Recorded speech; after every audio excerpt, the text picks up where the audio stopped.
సుమన్ టీవీలో మీ business promotions కోసం ఈ కింది నెంబర్ను సంప్రదించగలరు.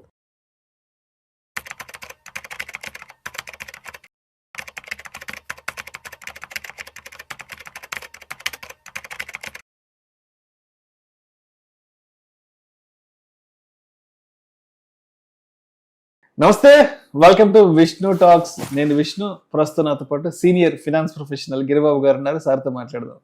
గిరిబాబు గారు నమస్తే సార్. నమస్తే అండి. Welcome to Suman TV and welcome to Vishnu talks. Thank you so much for being with Vishnu talks. My pleasure. చాలా మంచి కార్యక్రమాలు చేస్తున్నారు.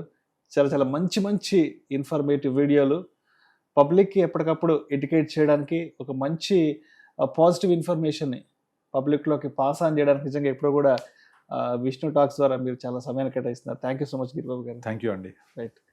సో గిరిబాబు గారు, ఒక్కసారి మార్కెట్స్ వర్సెస్ వార్ అనే టాపిక్ మీద మాట్లాడుకుందాం.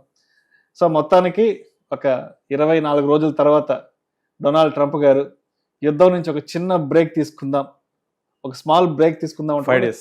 ఎస్, ఒక 5 రోజులు బ్రేక్ తీసుకుందాం అంటే చిన్న అనౌన్స్మెంట్ ఇచ్చాడు. ఆయన ఇచ్చిన అనౌన్స్మెంట్ తర్వాత మళ్ళీ మన ఇండియన్ మార్కెట్స్లో ఏదో ఒక చిన్న పాజిటివ్ ర్యాలీ అనొచ్చు అనకూడదో కూడా తెలియదు. ఎలా ఉందంటే పాజ్ అయింది, పాజ్ వచ్చింది. ఒక 10-15 రోజుల పాటు విపరీతంగా వర్షాలు, వరదలు వచ్చి తుఫానుల తర్వాత వాతావరణం అంటే ఆగిపోయిన తర్వాత వాతావరణం ఎలా ఉంటుందో ప్రస్తుతానికి మార్కెట్లు కూడా అలానే ఉంది. ఏదో మార్కెట్లు కొంచెం కోలుకుందామని కొంచెం ట్రై చేస్తున్నాయి. అంటే వర్షాల తర్వాత ఏ విధంగా అయితే వాతావరణం కొంచెం తెరపిస్తుందో అట్లా ఉన్నాయి కాబట్టి. సో ఎలా చూడాలి ఈ కంప్లీట్ సినారియోని? నార్మల్గా మీరు దీనికి ముందు హిస్టారికల్గా ఎప్పుడెప్పుడైతే ప్రపంచవ్యాప్తంగా ఇలాంటి యుద్ధాలు జరిగిన సందర్భాలు ఉన్నాయో, అంటే 1999 కార్గిల్ వార్ దగ్గర నుంచి మొదలుపెట్టి అంతకుముందు 93-94 కువైత్ వార్, దాని తర్వాత గల్ఫ్ వార్, తర్వాత ఇరాక్ వార్, తర్వాత నిన్న మొన్నటి సింధూరం, ఆపరేషన్ సింధూర్ 25లో జరిగింది. సో ఇలా ఏ యుద్ధానికి సంబంధించిన ఇన్సిడెంట్ తీసుకున్నా మార్కెట్ ఎంతైతే పడుతోందో ఆ పడడానికి పట్టే సమయం అవుతుందో, అంటే 2 వారాలు అవ్వచ్చు, 3 వారాలు అవ్వచ్చు, ఇప్పుడు కార్గిల్ టైంలో 2 నెలలు కూడా జరిగింది.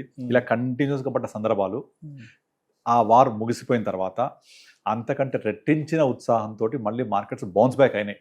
ఇప్పుడు నార్మల్గా 2 నెలల్లో కార్గిల్ వార్ టైంలో మార్కెట్ పడిన తర్వాత మళ్ళీ అదే 6 నెలల్లో అంతకు మించి ఎంతక్కడి నుంచి పడిందో అంతకు డబల్ పైకి వెళ్ళింది. బౌన్స్ బ్యాక్ అవుతున్నాయి. ఎందుకు అంటే ఇప్పుడు మనం ఇక్కడ ప్రపంచ యుద్ధాలు చాలా వరకు జరిగిన యుద్ధాలలో ఇండియా ప్రత్యక్షంగా కానీ పరోక్షంగా కానీ పాల్గొనే 1-2 కూడా లేవు. లాస్ట్ ఇయర్ ఆపరేషన్ సింధూర్ ఒకటి, కార్గిల్ వార్, ఈ రెండే. అది కూడా మన వరకు వచ్చారు కాబట్టి అది కూడా ఆ కార్గిల్ మనం యుద్ధం అనలేము. ఆపరేషన్ సింధూర్ అనేది ఒక ఆపరేషన్ మాత్రమే. ఆ 2 సందర్భాలు తప్పించి మిగతా ఇంతకుముందు నేను చెప్పినదైతే వేరే ప్రపంచ యుద్ధాలు లాంటివి జరిగాయో ఇందులో కూడా ఇండియా యొక్క పార్టిసిపేషన్ ప్రత్యక్షంగా కానీ పరోక్షంగా లేదు.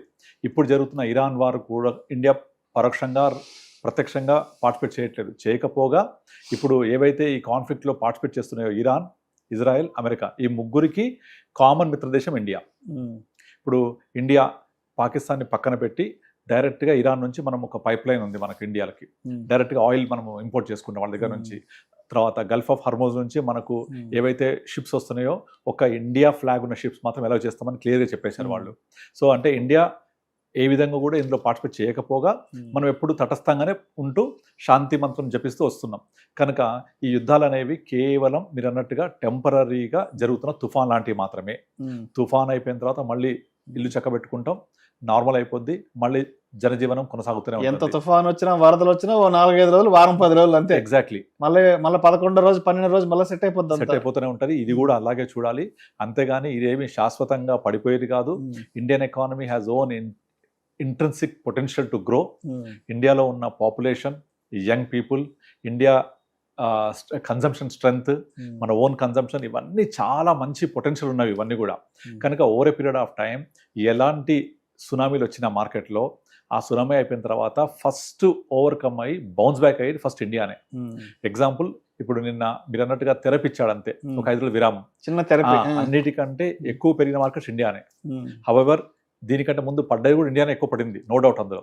కాకపోతే ఏంటంటే ఇండియన్ మార్కెట్లో FIIs పార్టిసిపేషన్ నెమ్మది తగ్గుతూ వస్తుంది.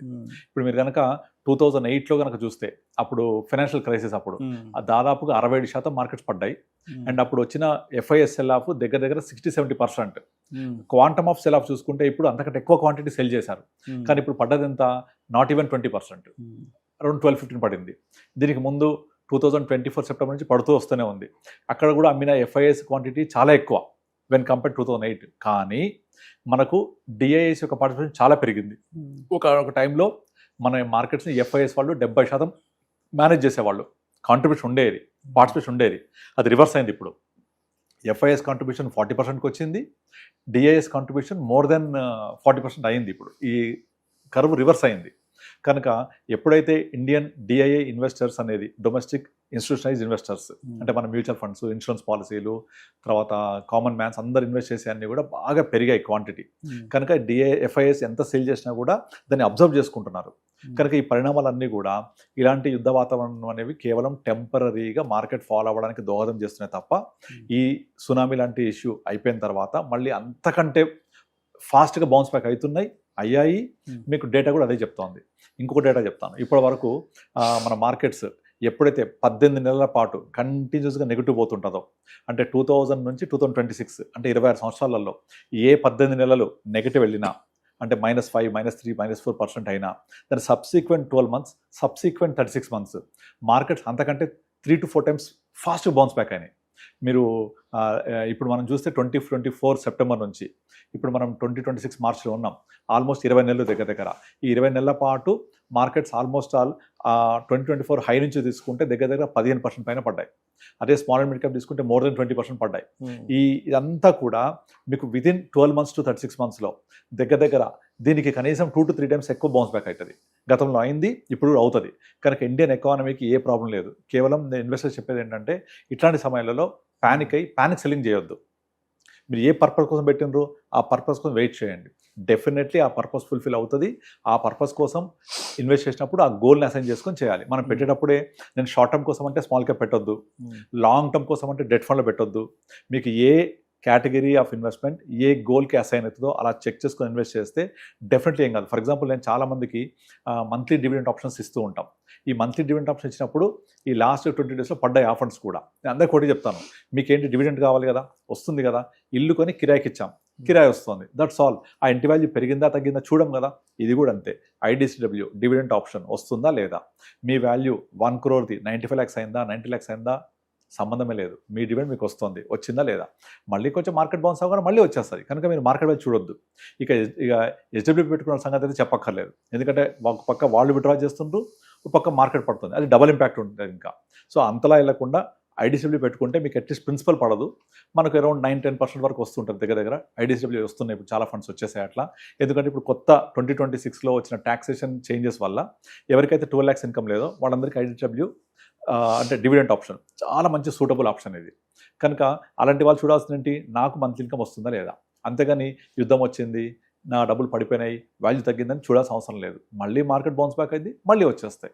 సో ఇప్పుడు ఆల్రెడీ ఏదైతే ఇవాళ చూసామో మనం మార్కెట్స్ బౌన్స్ బ్యాక్ అవ్వడం, ఇది కనీసం ఒక 2-3 days కొనసాగింది అనుకోండి, మళ్ళంతా సెట్ అయిపోద్ది. కనుక ఎప్పుడు కూడా మార్కెట్ ఇట్లా పడ్డ ప్రతిసారి ఉత్సాహంతో బౌన్స్ అవుతున్నాయి. మీకు చాలా డేటా కనపడుతోంది. ఓకే. సో గిరిబాబు గారు, ఒక విషయం గురించి కొంచెం డెప్త్గా మాట్లాడుకుందాం. గిరిబాబు గారు, ఇప్పుడు బజార్లో ఏదైనా వస్తువులు డిస్కౌంట్లో వచ్చినప్పుడు ఎగబడి కొంటాం. అవును. షోరూంలో ఏదైనా చెప్పులు, షూస్ 40%, 30% ఏదైనా ఆ డిస్కౌంట్ ప్రైస్లో పెట్టినప్పుడు అందరం ఆ షోరూమ్ మీద ఎగబడి కొంటాం. ఆషాఢం సేల్, ఆ షోరూమ్ని డ్యామేజ్ చేసి పడేస్తాం. సరే, ఏదైనా ఆషాఢంలోనో శ్రావణ మాసంలోనో ఈ చీరలు దాని మీద డిస్కౌంట్ పెట్టినప్పుడు ఆ షోరూమ్ మీద పడి ఎగబడి కొంటాం. ఇంకా చెప్పాలంటే ఏదైనా రెస్టారెంట్లో బిర్యానీ అదే అంటారు కదా, by one get one biryani. ఒక బిర్యానీ కొంటే ఇంకొక బిర్యానీనో, లేదంటే ఒక బిర్యానీ కొంటే ఒక థమ్స్అప్, కోక్, పెప్సీ ఇస్తా ఉన్నప్పుడు మాత్రం ఎగబడి కొనేసి మొత్తం ఆ చుట్టుపక్కల బజార్ అంతా ట్రాఫిక్ చేసేసి గందరగోళం చేస్తాం కదా. మరి మార్కెట్లో స్టాక్స్ ఆల్మోస్ట్ 40 to 50% తక్కువ ప్రైస్లో దొరుకుతున్నాయి, డిస్కౌంట్లో దొరుకుతున్నాయి కదా. మరి ఎందుకు ఇప్పుడు మార్కెట్లోకి ఎంట్రీ తీసుకోవడానికి అందరూ భయపడుతున్నారు? అంటే ఏదైనా సరే హ్యూమన్ సైకాలజీ ప్రకారం తక్కువకి వచ్చినప్పుడు కొనుక్కోవాలి, ఎక్కువ ప్రైస్లో ఉన్నప్పుడు అమ్ముకోవాలి, ఇది కదా.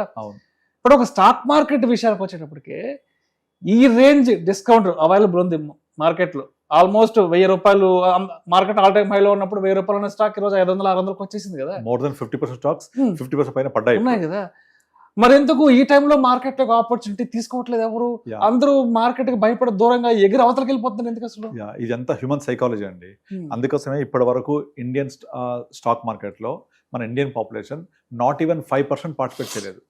మీకు 100 మంది ఇన్వెస్టర్స్ ఉంటే 90 మంది fixed deposit, real estate, gold ఆ వైపు ఉంటారు తప్ప stock market and its related products like mutual funds కానీ direct investments in stock market కానీ ఒక 5% కూడా లేరు. కేవలం ఇదే రీజన్.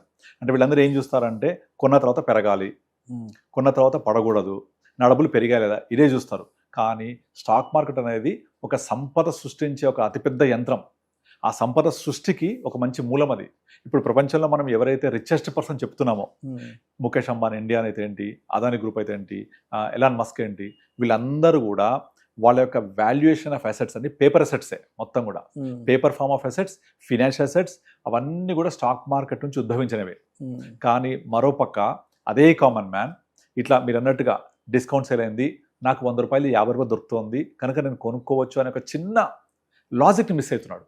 మిస్ అయిపోయి దీన్ని ఆపర్చునిటీ చూడకుండా ఇది ఒక పానిక్ సిచ్యువేషన్ లాగా ఉండి ఆల్రెడీ కొన్న వాళ్ళు ఎగ్జిట్ అవుతున్నారు అండ్ కొత్తగా ఎంటర్ అవ్వాలనుకున్న వాళ్ళు భయపడుతున్నారు. కనుక ఇటువంటి సైకాలజీని ఎవరైతే అర్థం చేసుకొని బయటకు వచ్చి వాళ్ళు కనుక ఇది ఒక వెల్త్ క్రియేషన్ యంత్రము, వెల్త్ క్రియేషన్ యొక్క సృష్టి అని కనుక అర్థం చేసుకుంటే they can create enormous wealth. ఇప్పుడు యాజ్ ఏ అడ్వైజర్స్గా మేము అందరికీ చెప్పేది అదే కొంచెం అందరికీ చెప్తుంటాను, మీరు ఇన్వెస్ట్ చేశారంటే మీరు గమనించాల్సింది మీ మార్కెట్ వాల్యూ ఎంత ఉంది, ఎంత తగ్గింది అది చూసి మీ గోల్ ఎంత దూరంలో ఉంది, మీ గోల్కి అసైన్ చేసుకోండి. ఎట్టి పరిస్థితుల్లో మీ గోల్ కోసం కనుక వెయిట్ చేసినప్పుడు, మీ గోల్ రీచ్ అయినప్పుడు డెఫినెట్లీ టైం ఉంటుంది కదా దానికి. గోల్ అంటే nothing but time. Retirement, children education, children planning ఇవన్నీ కూడా టైంకి లింక్ అయ్యే ఉంటుంది. ఏదైతే టైం కోసం పెట్టుకుంటారో ఆ టైం ప్రకారంగా డెఫినెట్లీ మన Indian stock market more than 12 to 15% ఇచ్చింది. అంటే ఒక 5 ఏళ్లలో మార్కెట్ 12% ఇచ్చింది అంటే ప్రతి ఏటా 12 ఇచ్చిందని అర్థం కాదు. అది ఒక 1-2 ఇయర్స్ నెగిటివ్ రావచ్చు, ఒక 1 ఇయర్ ఫ్లాట్గా ఉండొచ్చు. మీకు 12% 5 ఇయర్స్ యావరేజ్ రావాలంటే 1 ఇయర్ చాలు. ఇంకా చెప్పాలంటే మీకు 5 ఇయర్స్ మొత్తం కలిపి 1250 ట్రేడింగ్ డేస్ ఉంటాయి. ఆ మొత్తంలో మీకు 15% యావరేజ్ ఆఫ్ 5 ఇయర్స్ ఇస్తే ఆ 15% యావరేజ్ ఇచ్చేది కేవలం 10 ట్రేడింగ్ డేసే. మళ్ళీ చెప్తాను, కేవలం 10 trading days will give you 5 years average of 12% return. అంటే మీకు 12 to 13% వచ్చింది అంటే 5 to 6 ఇయర్స్ డబుల్ అవుతాయి. ఆ డబుల్ అవ్వడానికి దోహదపడే ట్రేడింగ్ డేస్ కేవలం 10 నుంచి 15 రోజుల లోపల మాత్రమే. అంటే 5 సంవత్సరాల్లో చెప్పేది నేను, 5-6 సంవత్సరాలలో మిగతా 1240 డేస్ ఫ్లాట్, నెగటివ్, డౌన్ పోయినా కేవలం 10 రోజులు మొత్తం డబ్బులు ఇస్తాయి. ఇది మీరు 25 ఏళ్ల హిస్టరీ తీసుకోండి.